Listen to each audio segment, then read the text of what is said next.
Hello everyone, I hope you are doing well. आज हम लोग बहुत ही इंपॉर्टेंट टॉपिक डिस्कस करेंगे आईपीसी का, which is hurt and grievous hurt. देखो, इससे बहुत ज़्यादा तो क्वेश्चंस नहीं पूछे गए हैं। सिर्फ क्वेश्चंस मेंस में, मैं मेंस की बात कर रही हूँ, ठीक है। मेंस में जो है आपके क्वेश्चंस पूछे गए हैं कि हर्ट और ग्रीवियस हर्ट में क्या डिफरेंस होता है, कौन से ऐसे हर्ट हैं जिसे हम ग्रीवियस हर्ट कहेंगे। इस तरीके के क्वेश्चंस पूछे गए हैं और कुछ जो है सिचुएशन बेस्ड क्वेश्चंस आपको दिए जाएंगे। तो हम जो है इस hurt and grievous hurt का, which starts from section 390 319 and it ends on section 338, सब कुछ डिस्कस करेंगे हम लोग इसमें। और जो मोस्ट इम्पॉर्टेंट इसमें से सेक्शन है वो उस पर हम लोग थोड़ा सा ज्यादा एम्फेसिस देंगे, ठीक है। हालांकि ये वाला जो सेगमेंट है ये स्पेसिफिकली आपका डील होता है चैप्टर नंबर 16 में, ठीक है, जो है सेक्शन 299 से 377 तक। तो कल्पेबल होमिसाइड और मर्डर के बीच में हम लोगों ने डिफरेंस देख लिया था, मतलब क्या होता है कल्पेबल होमिसाइड, क्या होता है मर्डर, ये सारी चीजें हम लोगों ने देख ली थी।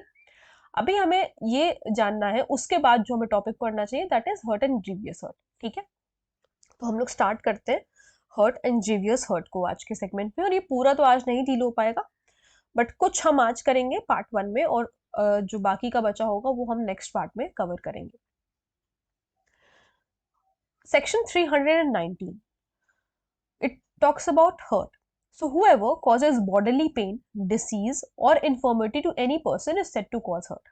कोई भी व्यक्ति बॉडली पेन किसी को कॉज करता है, कीवर्ड्स क्या है, बॉडली पेन कॉज करता है, कोई डिजीज कॉज कर देता है, या कोई इन्फॉर्मिटी कॉज कर देता है, ठीक है, किसी भी पर्सन को, तो हम कहेंगे कि हर्ट कॉज हुआ है, जो कि सेक्शन 319 में बताया गया है। उसके बाद हमें कौन सा सेक्शन पढ़ना चाहिए, हमें पढ़ना चाहिए 321, क्योंकि इसमें वॉलंटरी कॉजिंग हर्ट के बारे में बताया है। Whoever does any act with the intention of thereby causing hurt to any person, कोई भी पर्सन ऐसा एक्ट करता है ऐसे इंटेंशन के साथ कि उसे हर्ट कॉज करना है किसी दूसरे पर्सन को, और with knowledge that he is likely thereby to cause hurt, या फिर उसको नॉलेज है कि वो जो ये काम कर रहा है इससे हर्ट कॉज हो जाएगा, उसे इस बात का नॉलेज है, ज्ञान है। And does thereby cause hurt to any person, और उसके बाद जो है वो हर्ट कॉज भी कर देता है। मतलब दो बातें बताई, क्या, इंटेंशन और नॉलेज। इंटेंशन ऐसी है, इंटेंशन है उसका हर्ट कॉज करने का, और नॉलेज कैसी है, नॉलेज इस तरीके की है कि उसे पता है कि अगर कुछ वो ऐसा एक्ट करता है तो इस पर्सन को हर्ट कॉज हो जाएगा, and thereby he causes the hurt to that person. So इसको कहा जाएगा वॉलंटरी कॉजिंग हर्ट, ठीक है, said to voluntary to cause hurt, ठीक है। अब सेक्शन 323 में जो है इसकी पनिशमेंट दे रखी है वॉलंटरी कॉजिंग हर्ट की, क्या है, whoever except in case provided for by section 334, 334 में जो दिया है उसको हटा के voluntary causing hurt shall be punished with imprisonment of either description for a term which may extend to 1 year, 1 साल तक की जो है इसमें imprisonment है मैक्सिमम, और with fine which may extend to 1000 rupees, fine की भी इसमें दे रखा, बता रखा है कि कितना फाइन होगा, 1000 रुपए तक का हो सकता है, और with both। तो क्या हो सकता है, पनिशमेंट क्या है, 1 year, 1000 रुपीज, और बोथ। याद रहेगा कि वॉलंटरी कॉजिंग हर्ट की क्या हमारे पास पनिशमेंट है, 1 साल की इम्प्रिजनमेंट। अब हम आते हैं सेक्शन 320 पे, which talks about grievous hurt. अब ये इंपॉर्टेंट है, क्यों, क्योंकि पूछ लिया जाता है कौन से ऐसे हर्ट है जो कि क्वालिफाई करते हैं एज ग्रीवियस हर्ट। तो ऐसा क्वेश्चन आए तो सबसे पहले आप लोगों को लिखना है कि 319 में हर्ट डिफाइंड है और ये हर्ट होता है, और फिर उसके बाद आपको लिखना है कि ग्रीवियस हर्ट जो है आपका 320 में डिफाइंड है, और ये सारे जो आपके क्लॉजेस है ये आपको लिखने, ठीक है। और एक और बात कि क्लॉजेस हो सकता है कि आपको फर्स्टली, सेकेंडली, थर्डली इस तरीके से याद ना हो, मतलब नंबर वाइज अगर नहीं भी याद है तो कोई दिक्कत वाली बात नहीं है, वहां पर फिर 1 2 3 मत लिखना।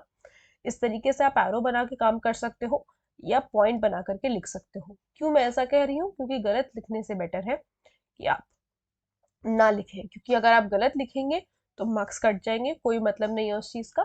उससे बेटर है कि ऐसे लिखें तो मार्क्स कटने की संभावना जो होती है वो कम हो जाती है, ठीक है। वैसे कोशिश करो कि कुछ ही ऐसी चीजें हैं जहां पर आपको मतलब ऐसे याद रखना है, कोशिश करो कि याद हो जाए, बट नहीं हो पाता है तो not a very big problem, आप उसको एरो में करके या पॉइंटर्स में लिख सकते हो, बट 1-2 करके फिर मत लिखना, अवॉइड करो, ठीक है। अच्छा, देखो अब क्या होता है ये grievous hurt. The following kinds of hurt only are designated as grievous. यही हर्ट है जिन्हें हम ग्रीवियस कह सकते हैं, ठीक है। फर्स्ट, इमैस्क्यूलेशन। इमैस्क्यूलेशन का मतलब होता है किसी पर्सन को इंपॉर्टेंट बना देना। कैसे बना देना? उसके प्राइवेट पार्ट पे हो सकता है कि हर्ट कॉज करके। अगर प्राइवेट पार्ट पे आपने किसी के प्राइवेट पार्ट पे हर्ट कॉज करा इस तरीके से कि वो पर्सन इंपॉर्टेंट हो जाए, मतलब वो इमैस्क्यूलेट हो जाए, तो that is said to be grievous hurt. वो सिर्फ हर्ट की कैटेगरी में फिर नहीं आएगा, वो ग्रीवियस हर्ट हो जाएगा। इंपॉर्टेंट का मतलब पता है ना, important means to to damage someone's private part so that they cannot perform any sexual activity, ठीक है। तो इसका मतलब होता है important। मतलब आप ऐसा बोल सकते हो कि आप वो पर्सन इंपॉर्टेंट है, ठीक है। इमैस्कुलेशन का अगर हम बहुत ही लेमैन लैंग्वेज को समझने की कोशिश करें तो secondly it says permanent privation of the site of either I. दोनों में से किसी भी आंख को जो है अपने परमानेंट प्राइवेट, मतलब परमानेंट प्राइवेशन का मतलब है कि खराब कर दिया, मतलब एक आंख से वो इंसान नहीं देख पा रहा है, तो that is also said to be grievous hurt. Thirdly, permanent privation of the hearing of either ear. एक कान पर आपने इस तरीके से किसी के वार किया है कि उसको एक कान से वो सुन ही नहीं पाता, ठीक है। Fourthly, privation of any member और जॉइंट। मेंबर और जॉइंट का मतलब है कि कोई हड्डी वड्डी इस तरीके से तोड़ दी है ना, कुछ भी कर दिया, जहां पर जो जॉइंट्स होते हैं वो इस तरीके से तोड़ दिए आपके बॉडी पे। फिफ्थली, डिस्ट्रक्शन और permanent impairing of the powers of any member of joint. Permanently आपने, ये वाला तो आप टेम्पररी समझ सकते हो है ना, यहाँ पर उन्होंने परमानेंट इम्पेयर करने की बात करी है कि आपने मतलब किसी पर्सन को इस तरीके से परमानेंट इम्पेयर कर दिया कि वो अपनी पावर्स जो है जॉइंट की यूज ही ना कर पाए। सिक्सथली, permanent disfiguration of the head और फेस। किसी के हेड को या किसी के फेस को इस तरीके से डिसफिगर कर देना कि वो पहचान में ही नहीं आ रहा। सेवेंथली, फ्रैक्चर और डिसलोकेशन ऑफ अ बोन और टूथ। आपने किसी की हड्डियां इस तरीके से तोड़ दी या फ्रैक्चर कर दिया, दांत तोड़ दिए, ठीक है। एट्थली, any hurt which endangers life or which causes the sufferer to be during the space of 20 days in severe bodily pain or unable to follow his ordinary pursuits। इस तरीके का हर्ट आपने किसी की लाइफ को, मतलब इस तरीके का हर्ट आपने कॉज किया है, एंडेंजर मतलब कि उसकी लाइफ को आपने डेंजर में डाल दिया है, ठीक है। और वो बंदा जो है 20 दिन से 20 डेज, यहाँ पर देखो स्पैन दे रखा है 20 डेज का, 20 दिन से वो बंदा इतने बॉडली पेन में बिस्तर पे ही पड़ा हुआ है और कोई अपने काम जो है वो अनेबल है परफॉर्म करने के लिए, जो रोजमर्रा के काम होते हैं, कॉलेज जाना, स्कूल जाना, नहाना धोना, वो ये सब नहीं कर पा रहा है, तो कहा जाएगा कि ग्रीवियस हर्ट कॉज किया गया है। तो ये था पहला क्या, इमैस्कुलेशन। दूसरा क्या, permanent privation of either I. Either I के बाद सीधे हम ईदर ईयर पर आएंगे। फिर प्राइवेशन ऑफ मेंबर और जॉइंट, ठीक है। फिर आपने फिर इसी के बाद मेंबर और जॉइंट के बाद ये टेम्परेरी है, इसको टेम्परेरी से याद रखो, इसको परमानेंट से याद रखो। Permanent impairing of the powers of any member और joint, permanent disfiguration of head और फेस, और फ्रैक्चर और डिसलोकेशन ऑफ बोन और टूथ। और फिर उसके बाद आपने इस तरीके से किसी का हर्ट कॉज किया है जो कि 20 दिन से वो सीवियर बॉडली पेन में है and he is unable to perform his ordinary pursuits. फिर हमारे पास section 322। Section 322 says voluntary causing grievous hurt. हमने देखा वॉलंटरी कॉजिंग हर्ट क्या होता है, देखा कि उसकी पनिशमेंट क्या होती है। अब हम देख रहे हैं voluntary causing grievous hurt. So whoever voluntary causes, if the hurt which he intends to cause or knows himself to be likely to cause is grievous hurt, उसको इंटेंशन ही उसका वही है कि उसको ग्रीवियस हर्ट कॉज करनी है। उसे पता है कि वो जो ये इस तरीके से अगर करेगा, इस तरीके से उसको हर्ट कॉज करेगा तो ग्रीवियस हर्ट हो जाएगा। And if the hurt which he causes is grievous hurt, और उसके बाद उसके ये इंटेंशनल नॉलेज के बाद उसने हर्ट कॉज कर दिया, तो हम उसे कहेंगे कि ग्रीवियस हर्ट है and it is likely to said voluntary to cause grievous hurt. Explanation क्या कहता है देखो, a person is not said voluntarily to cause grievous hurt except when he both causes grievous hurt and intends or knows himself to be likely to cause grievous hurt। हम एक person को voluntary to cause grievous hurt नहीं कहेंगे, तब तक नहीं कहेंगे जब तक कि ग्रीवियस हर्ट कॉज कर रहे और इस इंटेंशन से या फिर उसको इस बात का ज्ञात हो कि वो ग्रीवियस हर्ट कॉज कर देगा इस पर्सन को. But he said voluntary to cause grievous hurt if intending or knowing himself to be likely to cause grievous hurt of one kind, he actually causes grievous hurt of another kind. ठीक है, illustration देखो. A intending or knowing himself to be likely permanently to disfigure Z's face. A जो है intend भी कर रहा है, उसको पता भी है कि ये लाइकली जो है डिसफिगर कर देगा Z के फेस को, खराब कर देगा उसके फेस को. Gives Z a blow which does not permanently disfigure Z's face. लेकिन उसको इस तरीके का वो ब्लो देता है जिससे उसका परमानेंटली जो है Z का फेस खराब नहीं हुआ, but which cause Z to suffer severe bodily pain for the space of 20 days.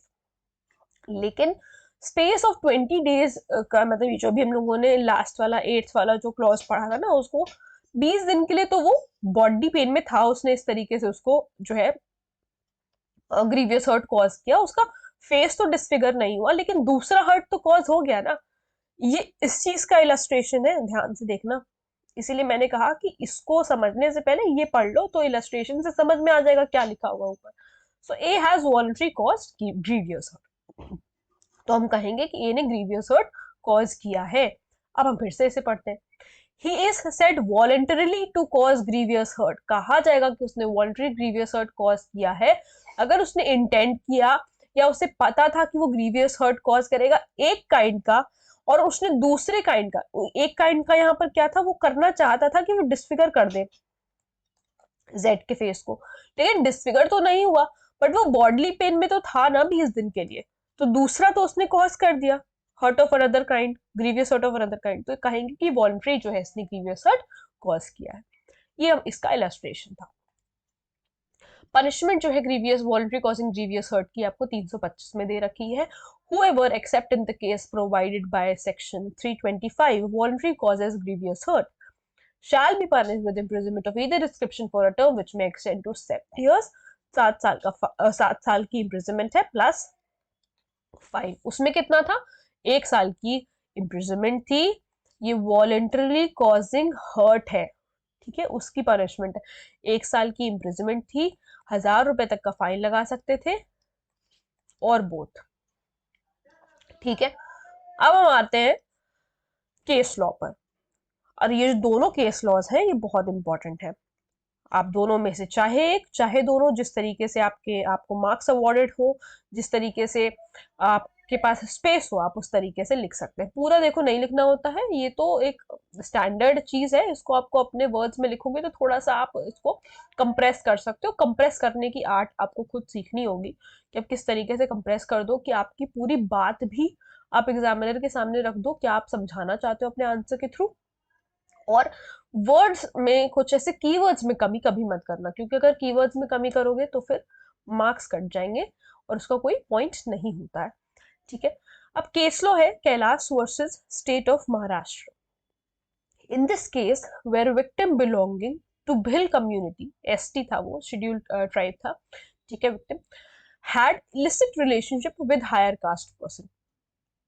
यहाँ पर उसका जो इलिसिट रिलेशनशिप था, सेक्सुअल रिलेशनशिप था, सीधी सी बात है, किसी हायर कास्ट के पर्सन के साथ. तो वो लोअर कास्ट का पर्सन था, एसटी था. क्योंकि 4 अक्यूज जो है उसके घर पर गए, लड़की के घर पर गए, and beat her with fist, मतलब कि उसे बहुत तेज से मारा. आई एम एक्सट्रीमली सॉरी अगर आप लोगों को मेरी आवाज थोड़ी सी अजीब लग रही है, क्योंकि I am having a throat infection.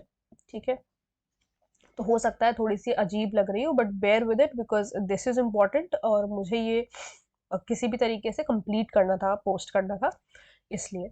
ठीक है, हाँ, तो 4 अक्यूज थे, उसके घर पर गए, लड़की के घर पर, और उसको जो है खूब मारा उन लोगों ने, किक्स मारे, पैर से मारा. ठीक है, और उसको नेकेड कर दिया.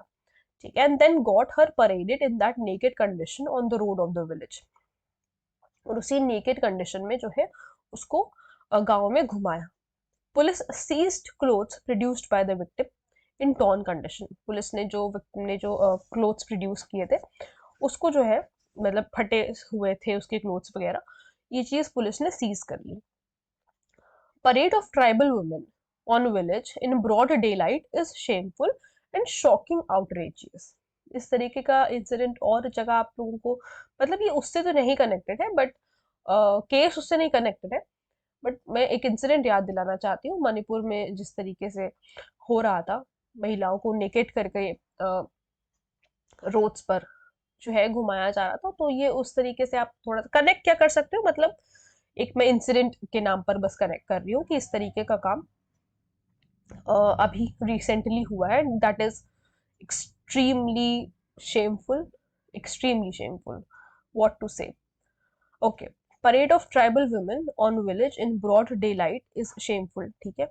कोर्ट ने कहा कि इस तरीके का काम that is extremely shameful and वो भी दिन में, और ये आउटरेजियस है, shocking outrageous. There is no reason to disbelieve prosecution witness and dishonour of victim. यहाँ पर कोर्ट ने कहा कि बिल्कुल कोई रीजन ही नहीं है कि हम इस चीज को, कि हम प्रोसिक्यूशन के विटनेस को बिलीव ना करें, और ये चीज ना बिलीव करें कि विक्टिम का डिसऑनर नहीं हुआ है। विक्टिम का डिसऑनर हर तरीके से हुआ है, कोर्ट ने कहा। There was proper evidence for harsher punishment. यहाँ पर एविडेंस था हार्शर पनिशमेंट का, कि मतलब भयंकर से भयंकर पनिशमेंट दी जा सकती थी। अक्यूज को कन्विक्ट किया गया था by trial court under section 452, 354, 232, 506 का clause 2 and red with section 34। 34 क्यों ऐड किया भाई? कॉमन इंटेंशन, 4 लोग थे ना, इस वजह से। Also sentenced under section 323 red with section 34 IPC. अच्छा, आप यहाँ पर ये जब देखो, कहीं कोई अगर मर्डर का चीज है, ठीक है, तो आप इस तरीके से रेड विद करके लिख सकते हो। इसका मतलब ही यहाँ पर रेड विद होता है जब पनिशमेंट वगैरह देनी होती है। तो आप चाहे तो 302 रेड विद 34 लिख दो, ठीक है, और या फिर आप ऐसे स्लैश लगा कर लिख दो, वो आपके ऊपर, आप कैसे भी लिख सकते हो। पढ़ते हम लोग इससे रेड विद है कि ऑल्सो सेंटेंस किया गया उसे under section 323 red with section 34 IPC and further convicted under section 3 of SC/ST Act. But High Court acquitted appellants for the offence under section 3 of SC/ST Act. लेकिन high court ने जो है equity कर दिया था, ये सेक्शन हटा दिया था, बट प्रोविजंस जो है आईपीसी के वो कंफर्म कर दिए गए, ठीक है। आईपीसी के जो प्रोविजंस है वो कंफर्म कर दिए गए, मतलब जो ये जो लगाए थे वो सब सही है, बट सेक्शन 3 को हटा दिया गया था। सुप्रीम कोर्ट के पास जब केस थोड़ा पहुंचा, मतलब सुप्रीम कोर्ट ने इस केस पर, केस क्या पहुंचा, सुप्रीम कोर्ट ने इस केस पर कहा कि स्टेट गवर्नमेंट ने कोई अपील फाइल नहीं करी कि ये जो पर्सन है, जो ऑफेंडर है, इन लोगों के पनिशमेंट के एनहांसमेंट के लिए इनकी पनिशमेंट जो है बढ़ाई जाए, जो कि ट्रायल कोर्ट के द्वारा दी गई थी। सुप्रीम कोर्ट फील दैट, मतलब वो सुप्रीम कोर्ट थोड़ी सी अचंभित थी, सरप्राइज्ड थी कि कैसे स्टेट गवर्नमेंट ने जो है कोई अपील फाइल नहीं करी कि पनिशमेंट जो है वो एनहांस करी जाए अक्यूज्ड की। तो supreme court feel that the sentence was too light considering the gravity of the offence. Supreme court ने ये कही कि जिस तरीके का ऑफेंस हुआ है, जिस तरीके का ऑफेंस की ग्रेविटी है, उस तरीके से तो जो पनिशमेंट दी गई है वो बहुत ही ज्यादा कम दी गई है। तो ये थोड़ा सा फैक्ट्स थे केस के। बाकी आप इसमें पूरा तो आप सब कुछ नहीं लिखेंगे, जो रेलेवेंट है बस उतना ही आपको लिखना है, क्योंकि आपके पास टाइम कम है और जगह भी कम होती है, ठीक है। जगह Singh versus state of Punjab 2011। The deceased was taken away by the accused, ठीक है, and after 15 to 20 minutes gun shot were heard. Deceased को जो है ले जाया गया था अक्यूज्ड के द्वारा, 15 से 20 मिनट के बाद गन शॉट सुनाई दिया। पोस्टमार्टम के एग्जामिनेशन में पता चला कि there were only lacerated wounds, ठीक है, wounds. There was no gun wound and accused was है, ये was it, this is a complete typing mistake by me, ठीक है। there was no gun wound and accused entitled to get benefit of doubt। कहा गया कोई gun wound तो है नहीं, कोई कहीं से पता तो चल नहीं रहा है कि गोली लगी हुई है, कोई उसका नामो निशानी नहीं है, तो अक्यूज को जो है इस चीज का बेनिफिट ऑफ डाउट मिल गया। It was alleged that accused person fired eight victim and a gun shot fired hit him in leg. ये चीज एलिगेशन लगाई जा रही थी कि अक्यूज्ड पर्सन ने उसको, विक्टिम को मारा था, और जो गन शॉट था वो उसके पैर पर लगा। Trial court convicted 7 years rigorous imprisonment and fine. Trial court ने जो है 7 साल की रिगरस इम्प्रिजनमेंट सुना दी फाइन लगा दिया। The appeals of the accused dismissed by the high court, high court ने जो है इनकी अपील को डिसमिस कर दिया। But appeal of the state regarding acquittal of the accused under section 302 red with section 34 was allowed. लेकिन state की जो अपील थी इस चीज से रिलेटेड कि एक्विटल करा जाए अक्यूज्ड का अंडर सेक्शन 302, तो इसको जो है अलाउ किया गया। Supreme court observe that the accused can not be held guilty under section 302। Supreme court ने ये चीज ऑब्जर्व करी कि 302 मतलब कि मर्डर के लिए तो इसको हम अक्यूज्ड को कन्विक्ट नहीं कर सकते हैं, बट अंडर सेक्शन 325, लेकिन हम 325 के अंडर कर सकते हैं। Read with section 34 IPC, sentence to period already undergone. देखो, sentence to period already undergone का क्या मतलब है? आप लोगों ने किसी ने क्रिमिनल जस्टिस देखी है? मतलब क्रिमिनल जस्टिस तो चलो देख लेना, जो सबसे फर्स्ट वाली जिसमें क्या नाम है उस, जिसकी 12th फेल भी अभी आई थी, अभी I don't remember that his name actually. कोई बात नहीं, वो क्रिमिनल जस्टिस आप लोग देखना जरूर, ठीक है? कुछ ऐसे जो है ये कोर्ट रूम ड्रामा जो होता है ना, ये थोड़ा सा देखना जरूरी होता है। हालांकि उसमें कुछ बहुत ज्यादा कोर्ट रूम ड्रामा नहीं दिखाया, बहुत हल्का सा ही है, लेकिन उसमें वो जो पर्सन है Vikrant Massey, I think I am right, Vikrant Massey जो उसने रोल किया है, उसमें क्या हुआ था ना कि उसको जितना पीरियड उसने ऑलरेडी अंडरगो कर लिया था, जैसे मान लो क्या होता है 7 साल की, अगर ये एग्जाम्पल के लिए समझना, ठीक है, 7 साल की अगर इम्प्रिजनमेंट मिली, ठीक है, तो अब 7 साल की इम्प्रिजनमेंट मिल गई। जब बाद में जब जजमेंट आया तो 7 साल की इम्प्रिजनमेंट मिल गई। जिस समय ट्रायल चल रहा था, ट्रायल मान लो 5 साल चला, या चलो मान लो इसके हिसाब से 7 साल ट्रायल चल गया, क्योंकि कुछ केसेस होते हैं भाई 10-10 11-11 साल चल रहे हैं।